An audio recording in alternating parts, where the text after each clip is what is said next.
How to retime the speed of your clips. Changing the speed of your videos is one of the most useful tricks in the editor's hat. It makes for good transitions between clips, more dynamic, or you just want to speed up your videos for an effect. The best thing is that DaVinci Resolve makes it quite easy to do. Let's get into it. Alright guys, now we're in DaVinci Resolve. We have opened up a clip. It's a B-roll from a project I was editing. So the first thing we want to do is hit Command R. This will open up our speed retiming controls. Now this is not the best way, but you can hit on this arrow right where it says 100% and select add a speed point. Then you can go ahead and choose where we want to select another speed point. So we go back here at the arrow and choose another speed point. So now between these two speed points, we can grab the speed point by this upper handle and get it closer to the other one. As you can see, the percentage is now being changed, which means it will go faster. So let's watch that again. Like this, it goes, but it goes like suddenly, which we will change. I will show you how to change it. But before that, if we grab this lower handle, this is actually where we change our speed point. So this is actually really helpful if we decide that no, this is not where we want it to go faster or to go slower. We will go like this and we can just grab the lower handle and we will change it.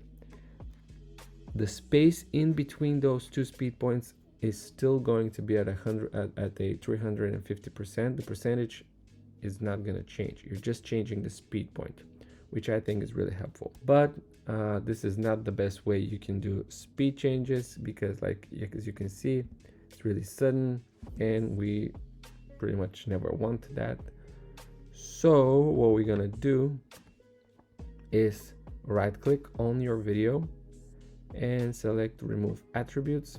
We want to remove the retime effect and apply it, and now we're back to the beginning.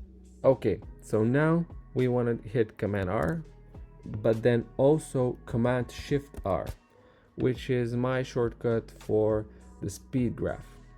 If you don't see it or you don't have this shortcut, you can right click and select on this retime curve.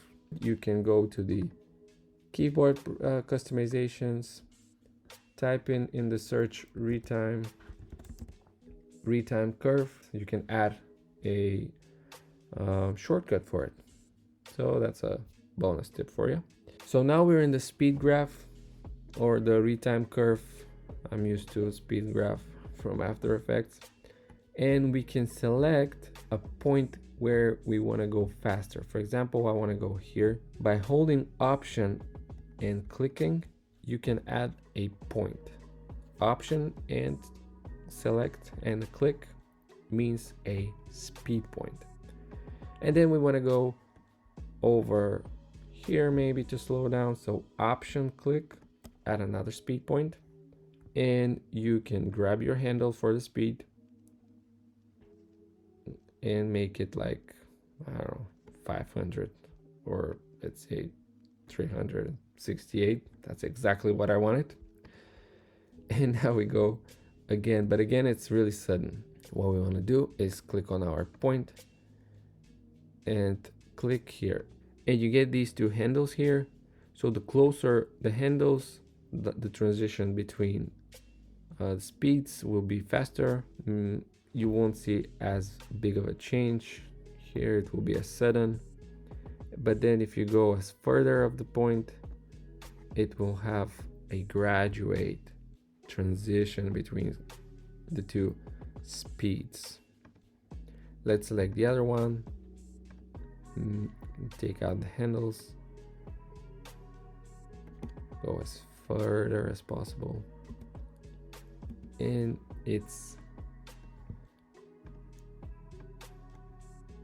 this is how it looks now.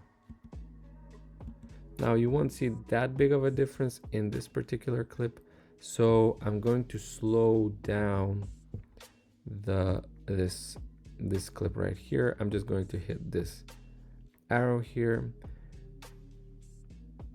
and I'm going to change the speed to about 50%. Now we go from here to here, and I'm going to go back to 50 here as well. So this is one way you can change the speed by selecting from this drop down menu here. But another way is to drag by the end of the clip and just drag as further as you want to make it as slower as you want. What I'm going to do actually to make this clip a little bit better is I'm going to go to the inspector, and with the clip selected, I'm going to go into the stabilization option, and I'm going to stabilize it. If you want a full video on stabilization, you can check my video over here. I'm gonna hit stabilize, and now our video is way smoother. You might see some dropped frames if you go below 40%, because our video, I'm gonna show you, if I click on these dots over here, we can see that the frame rate of the video is basically 60 frames per second, which means below 40 we're losing frames and it will be choppy. One thing we can do about it, just to make sure, like, let's go below 40 here. Let's go 35, I guess, 36 to show you. We're gonna go to retime and scaling. In the inspector is the last option. At the retime process, we're gonna choose optical flow, which if you have used Premiere Pro, for example, this is basically the same. Optical flow, it's adding the missing frames. And now it looks way better. Still not perfect, but it's way better. And that was pretty much it, guys. I hope it was helpful. I would kindly ask you to subscribe, and if you need any other DaVinci Resolve tricks or like lessons or something, whatever videos, DaVinci Resolve videos, you can click on any of my other ones. Please like and share if somebody might need it. And I'll see you in the next one.